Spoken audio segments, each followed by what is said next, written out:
علیکم ورحمۃ اللہ وبرکاتہ۔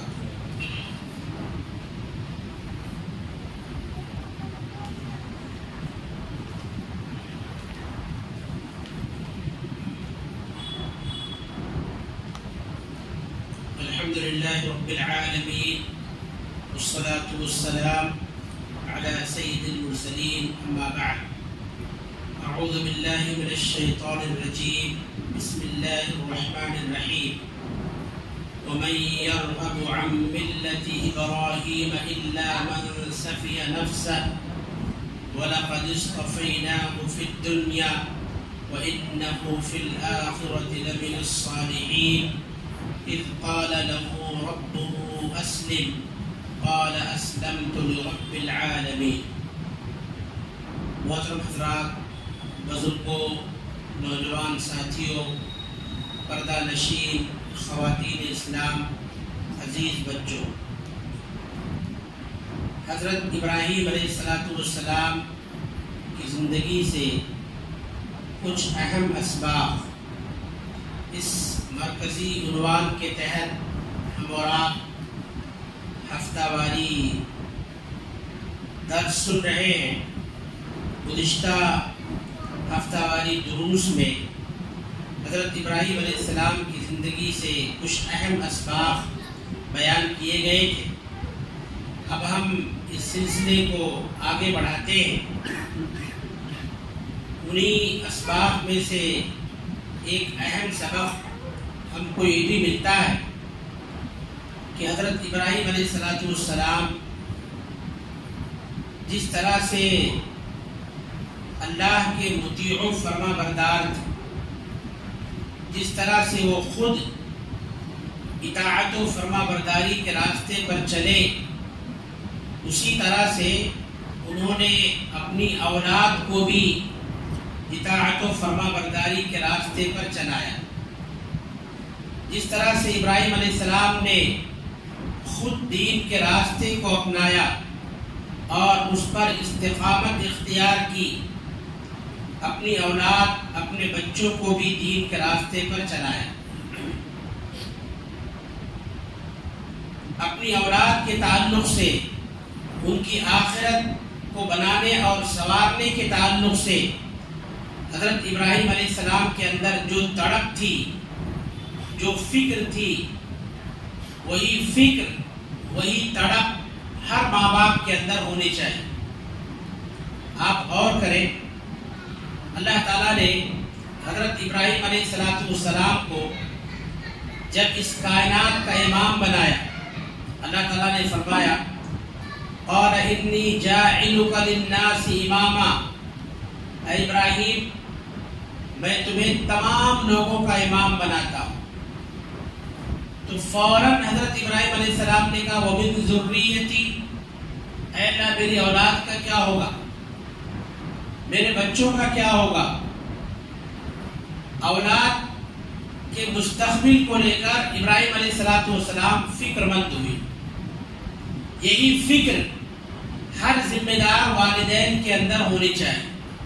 ابراہیم علیہ السلام اللہ سے دعا کر رہے ہیں وَجْنُبْنِي وَبَنِيَّ أَن نَّعْبُدَ الْأَصْنَامَ، اے میرے پروردگار تم مجھے بھی بتوں کی عبادت سے بچا لے اور میری اولاد، میرے بچوں کو بھی بتوں کی عبادت سے بچا لے۔ ہمارے بعد ہماری اولاد توحید پر قائم رہے، ان کے اخلاق و کردار بہتر ہوں، شرک سے دور رہے، ہدایت کے راستے پر چلے، یہی فکر ہر ماں باپ کے اندر ہونی چاہیے۔ ابراہیم علیہ السلام اللہ سے دعا کر رہے رب اجعلنی مقیم الصلاۃ ومن ذریتی ربنا وتقبل دعا، اے میرے پروردگار، اے میرے رب تو مجھے بھی نماز کا پابند بنا دے، میری اولاد کو بھی، میری ذریت، میرے ماتحت لوگوں کو بھی نماز کا پابند بنا دے۔ تو ابراہیم علیہ السلام کے اندر اولاد کے مستقبل کو لے کر جو فکر تھی، جو تڑپ تھی، جو بہترین جذبہ تھا، اس سے ہم تمام لوگوں کو عبرت، نصیحت اور سبق پکڑنا چاہیے، اور ہمیں بھی اپنی اولاد کی بہتری کے لیے محنت اور کوشش کرنا چاہیے۔ میرے بھائیوں، اولاد اللہ کی بہت بڑی نعمت ہے اور اولاد ہمارے پاس اللہ تعالیٰ کی امانت ہے۔ جس طرح سے ہم اپنی اولاد کے لیے، اپنے بیوی بچوں کے لیے کھانے پینے، رہنے، اوڑھنے، پہننے اور علاج معالجہ کا انتظام کرتے ہیں، اسی طرح سے ان کی دینی تعلیم و تربیت اور صحیح اسلامی پرورش کی بھی ہم فکر کریں۔ اگر ہم اولاد کی صحیح تربیت کریں گے، ان کو دین کے راستے پر لگائیں گے، تو یہی اولاد انشاءاللہ ثم انشاءاللہ ہمارے لیے صدقہ جاریہ ثابت ہوگا۔ اللہ کے نبی صلی اللہ علیہ وسلم نے بیان فرمایا، اذا مات الانسان انقطع عنه عمله الا من ثلاث۔ انسان جب مر جاتا ہے تو اس کے عمل کا سلسلہ بند ہو جاتا ہے۔ اب آنکھ موندنے کے بعد، روح جسم سے نکلنے کے بعد اب انسان کوئی عمل نہیں کر سکتا، مگر تین نیکیاں ایسی ہیں، تین اعمال ایسے ہیں کہ مرنے کے بعد بھی انسان کے لیے ثواب کا سلسلہ جاری رہتا ہے۔ پہلی نیکی کیا ہے؟ صدقہ جاریہ۔ صدقہ جاریہ کا مطلب کیا ہے؟ آپ نے کوئی مسجد بنوا دیا، کوئی مدرسہ بنوا دیا، کوئی مسافر خانہ بنوا دیا، آپ نے پانی پینے کے لیے کوئی کنواں کھدوا دیا، کوئی بورویل بنوا دیا، سائے کے لیے کوئی درخت لگوا دیا، یہ سب صدقے جاریہ رہیں گے۔ جب تک لوگ ان سے فائدہ اٹھاتے رہیں گے، ہم مر جائیں گے، لیکن مرنے کے بعد بھی ہم کو برابر ان کا ثواب ملتا رہے گا۔ دوسری چیز، او ولد صالح یدعو لہ، یا ہم نیک اولاد چھوڑ کر گئے ہیں، اپنی اولاد کو نیک بنا کر گئے، ہم تو دنیا سے چلے جائیں گے، مگر ہمارے مرنے کے بعد ہماری نیک اولاد جو بھی نیکی کریں گے، اس کا ثمرہ، اس کا فائدہ، اس کی جزا ہم کو بھی ضرور ضرور ملے گی۔ تیسری چیز، او علم ينتفع به، یا ہم کوئی ایسا علم چھوڑ کر گئے کہ جس سے لوگ فائدہ اٹھا رہے، لوگوں کو فائدہ ہو رہا ہے۔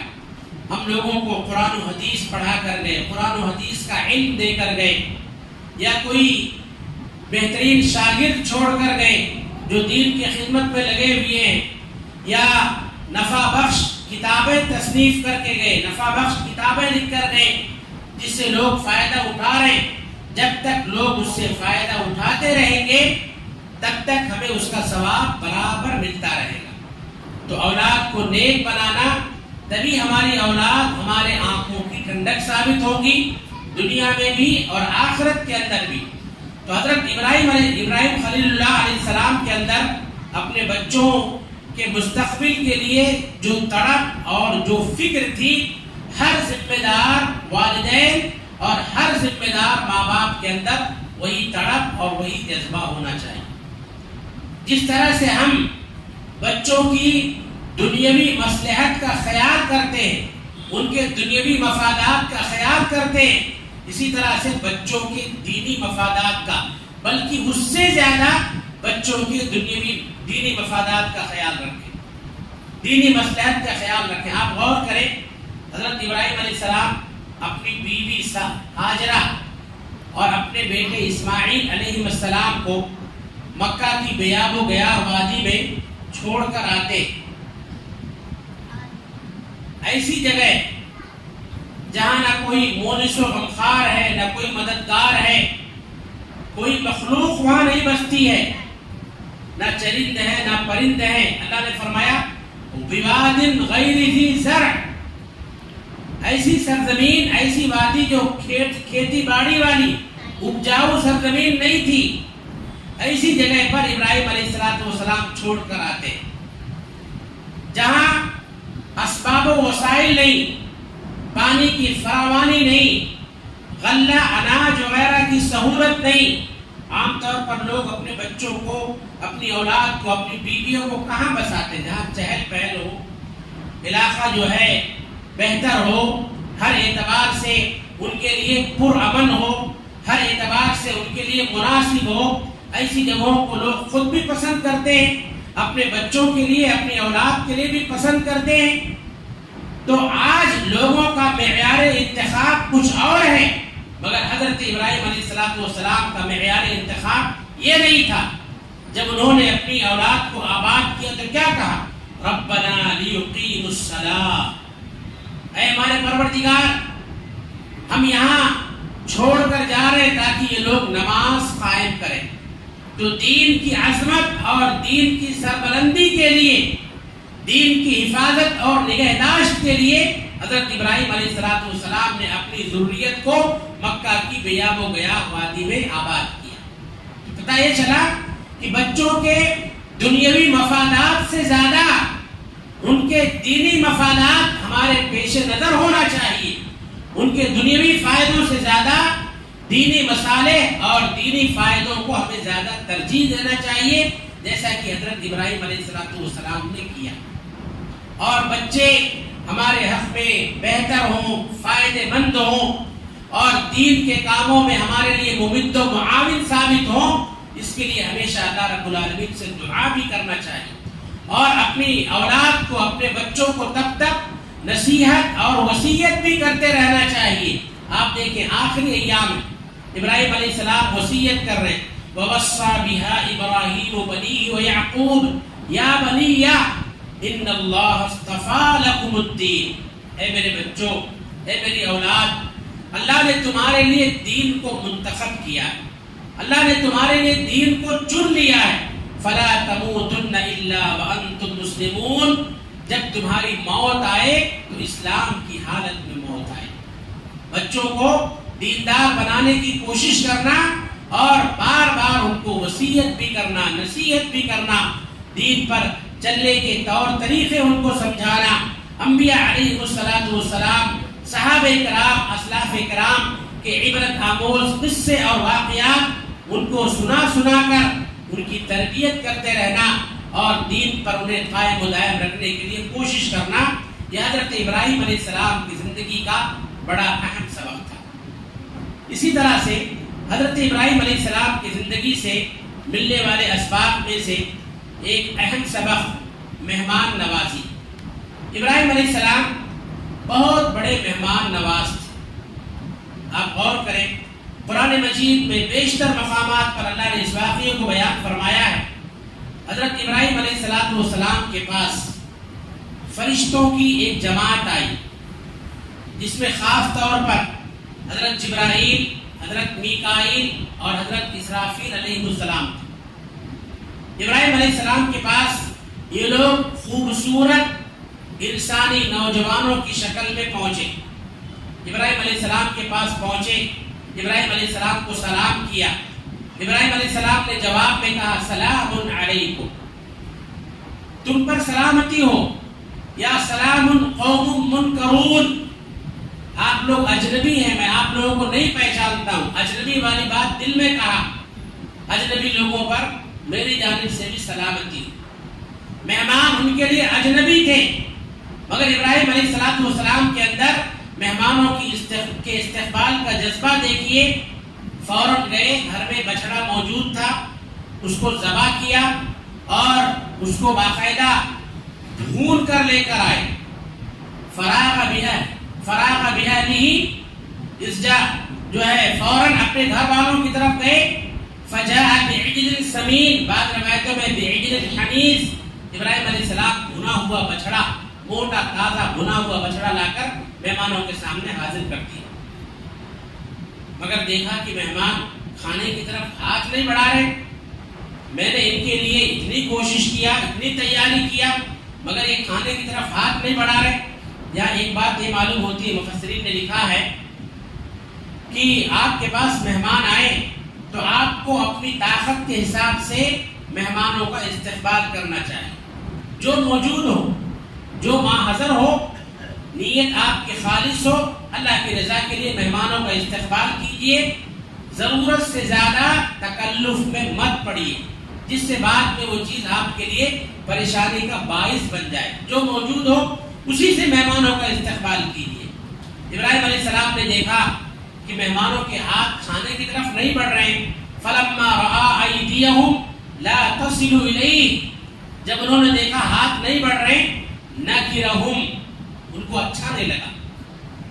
ابراہیم علیہ السلام گھبرا گئے۔ گھبرا کیوں گئے بھائی؟ اس دور میں یہ رواج تھا کہ آنے والا مہمان اگر کھانا نہیں کھاتا، ضیافت سے فائدہ نہیں اٹھاتا، تو میزبان کو ڈر شروع ہو جاتا کہ شاید مہمان اچھی نیت سے نہیں آیا ہے، کچھ گڑبڑ ہونے والی ہے، کچھ برا ہونے والا ہے۔ تو اس دور کے رواج کے حساب سے انسان ہونے کے ناطے حضرت ابراہیم علیہ السلام بھی گھبرا گئے، پریشان ہو گئے، اور ان کی پریشانی کو دیکھ کر فرشتے سمجھ گئے۔ فرشتوں نے فوراً وضاحت کر دیا۔ ایک بات یہ بھی معلوم ہوتی ہے کہ ابراہیم علیہ السلام عالم الغیب نہیں تھے، غیب کا علم نہیں جانتے۔ اگر ان کو غیب کا علم ہوتا تو ان کو اتنی محنت کرنے کی ضرورت ہی نہیں تھی۔ انبیاء علیہم السلام، اللہ کے پیغمبر بھی غیب کا علم نہیں جانتے۔ غیب کا علم ہوتا تو بچڑا ذبح کرنے، اس کو بھوننے، پریشان ہونے کی ضرورت نہیں رہتی، فوراً بھانپ جاتے، پہچان جاتے کہ اللہ کے فرشتے ہیں جو انسانی شکل میں آئے۔ تو فرشتوں نے وضاحت کیا، کہا دیکھو آپ ڈریے مت، لا تخف، قالوا لا تخف، آپ مت گھبرائیے، ہم اللہ کے بھیجے ہوئے مہمان ہیں، اور آپ کو ہم جو ہے ایک جاننے والے جانکار بچے کی بشارت دینے کے لیے آئے۔ حضرت ابراہیم علیہ السلام کے ساتھ مہمانوں کا جو واقعہ پیش آیا فلسطین میں پیش آیا، اور فلسطین میں ابراہیم علیہ السلام کی بڑی بیوی سارہ علیہ السلام رہتی تھی۔ تو ان کے یہاں یہ بشارت آئی اور یہ خوشخبری دی گئی کہ ہم اللہ کی طرف سے بھیجے ہوئے فرشتے ہیں، آپ کو اسحاق کی خوشخبری دے رہے ہیں، اور نہ صرف ایک ہی بیٹے کی بلکہ پوتے کی بھی بشارت دے رہے ہیں۔ آپ کے یہاں اسحاق پیدا ہوں گے، پھر ان کے بیٹے یعقوب پیدا ہوں گے۔ تو اس خوشخبری سے ابراہیم علیہ السلام خوش ہو گئے۔ تو یہاں یہ بات معلوم ہوتی ہے کہ آئے ہوئے مہمانوں کا احترام اور ان کی عزت کرنا یہ ایمان کی علامت، یہ ایمان کی پہچان ہے۔ نبی کریم صلی اللہ علیہ وسلم نے بھی فرمایا، من کان یؤمن باللہ والیوم الآخر فلیکرم ضیفہ، جو شخص اللہ پر اور آخرت کے دن پر ایمان رکھتا ہو، اس کو چاہیے کہ وہ اپنے مہمان کی عزت کرے، اپنے مہمان کا احترام کرے، اور اپنی طاقت، اپنی حیثیت کے مطابق اپنے مہمان کا استقبال کرے، اس کی خاطر تواضع کرے۔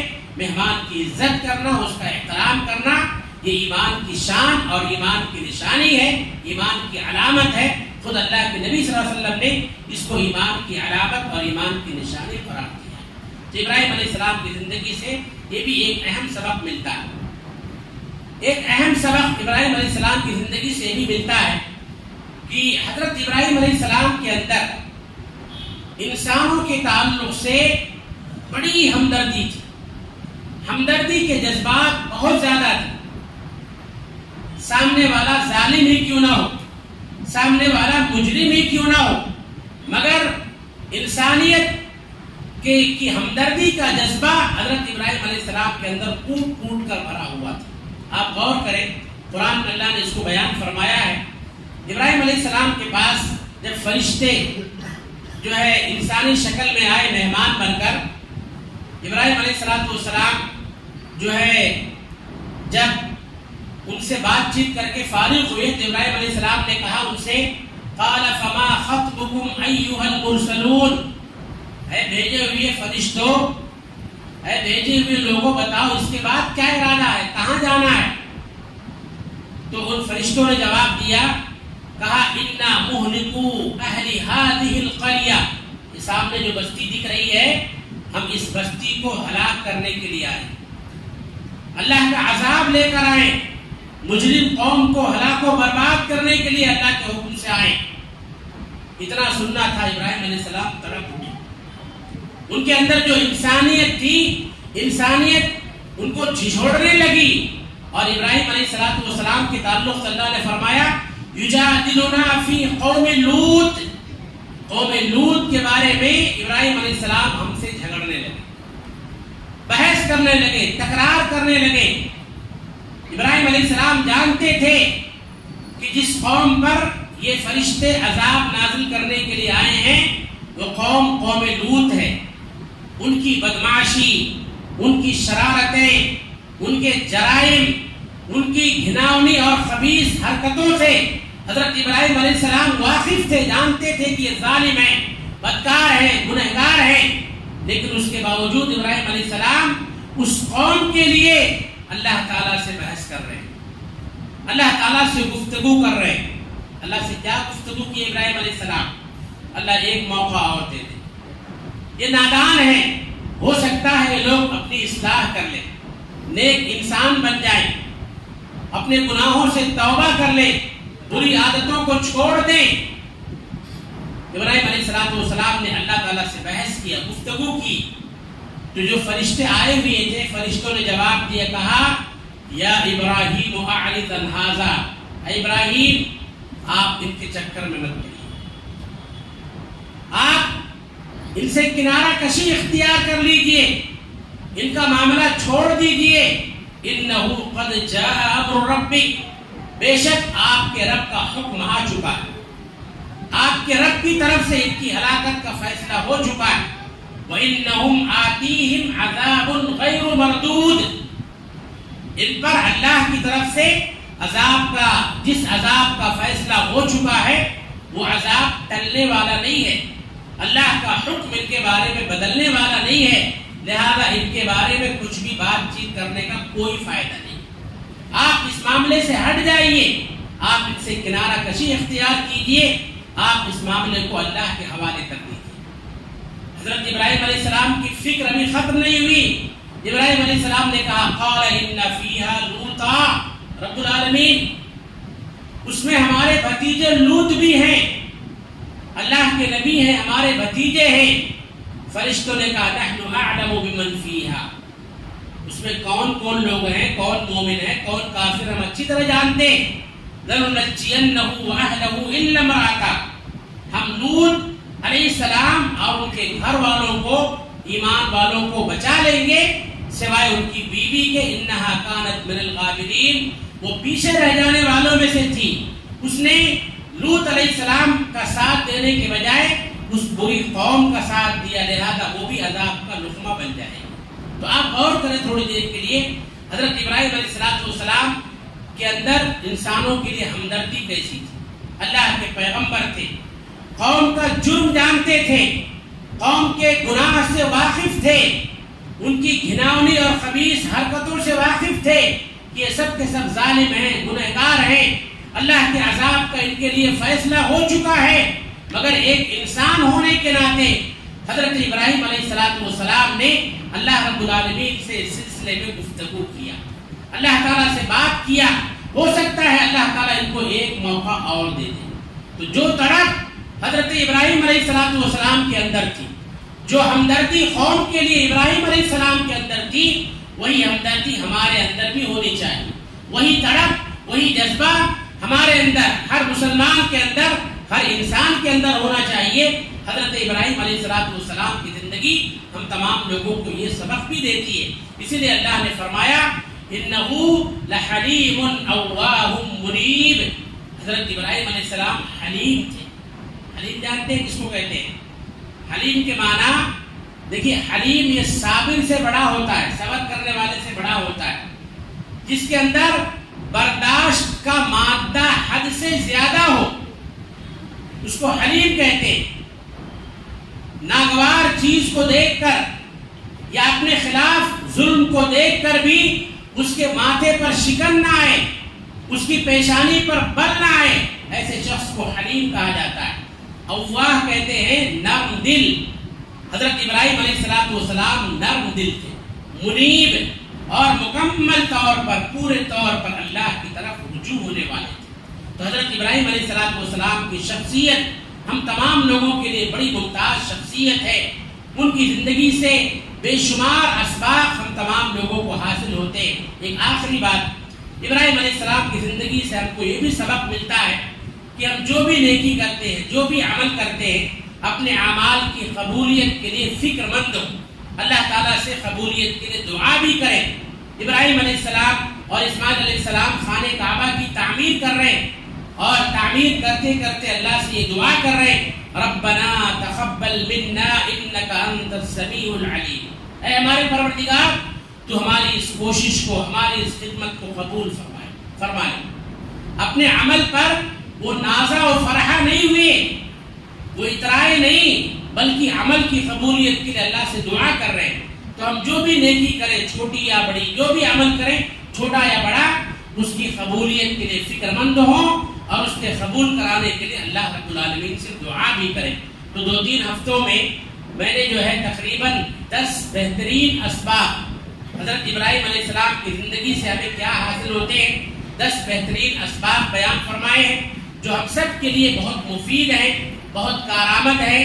حضرت ابراہیم علیہ السلام بیٹے کی حیثیت سے تھے تو کیسے تھے، باپ کی حیثیت میں آئے تو کیسے ہوئے، پیغمبرانہ زندگی ملی ان کو تو وہ کیسے تھے، ان پر ساری تفصیلات جو ہے میں نے مختصراً آپ کے سامنے بیان کی ہے۔ آئیے ہم اللہ تعالیٰ سے دعا کریں کہ رب العالمین ہم تمام لوگوں کو حضرت ابراہیم علیہ السلام کی سیرت اور آپ کی پاک زندگی سے ہم سب کو زیادہ سے زیادہ عبرت، نصیحت اور سبق حاصل کرنے کی توفیق عطا فرمائے۔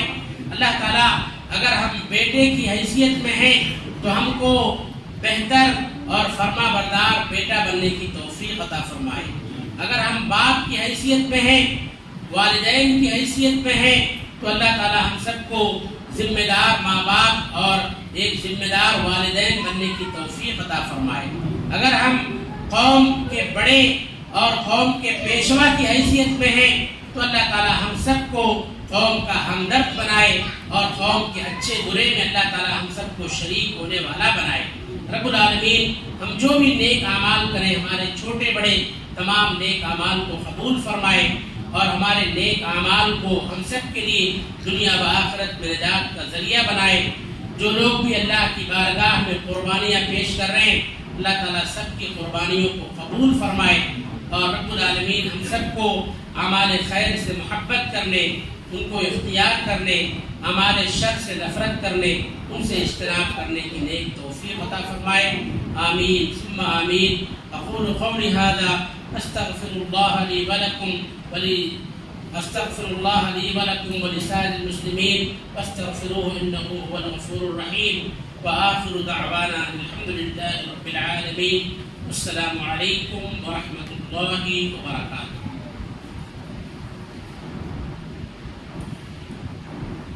اللہ سے دعا ہے اللہ شخص کے ایمان میں، آن میں، مان میں برکت عطا فرمائے، اور اللہ سے دعا ہے اللہ ہمارے بیٹھنے کو قبول فرمائے۔ اسی کے ساتھ مجلس اختتام پر پہنچتی ہے۔ سبحانک اللہم و بحمدک، اشہد ان لا الہ الا انت، استغفرک و اتوب الیک۔